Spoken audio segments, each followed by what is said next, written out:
Are you seeing more young men, Gen Z, come into the church? Yeah, we are. Here we are.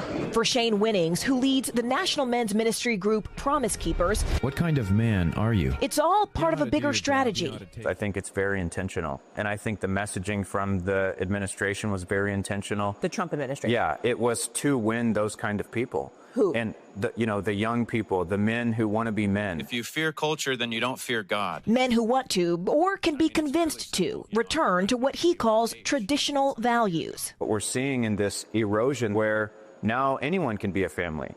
Two men can be a family and they can adopt kids, which I think is problematic. Two women could be a family, they can adopt kids. Marriage doesn't mean anything anymore. What threat is that to you if those two men love each other? Because you can point statistically to our society being eroded from within because two men automatically create an unstable household because that is not God's design for a family. And you think that hurts America? Absolutely. Which extends to policy issues that he believes are fundamentally against God. When we talk about the intertwining of faith and politics, a lot of the messaging here is about eradicating wokeness. Yeah. What does that mean?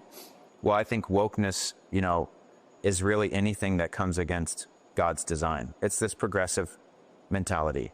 Wokeness is like DEI. Wokeness is... And you think that's against God? Yes, DEI. 100%. How so?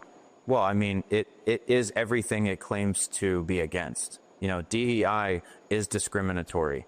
It is racist. DEI says, what's your skin color and who do you sleep with? You're getting to the front of the line. Can I push back on that? Please.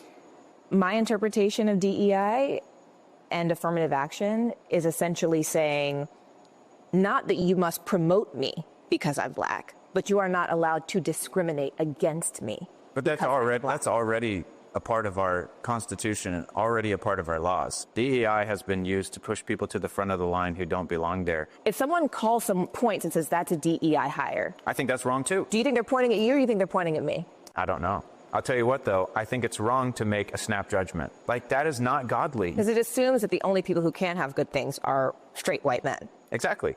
And that's a problem. I'm excited. You have your Bible? So at Promise Keepers, we are pushing biblical truth, which teaches people to look at the character.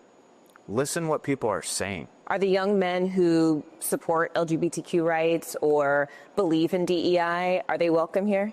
They're welcome. They might not want to come back. A sentiment that's echoed in recent polling. 67% of the country says homosexuality should be accepted, but less than half of young Christian men agree, creating a dramatic split with their Christian female peers, one that experts say could have an impact for decades to come.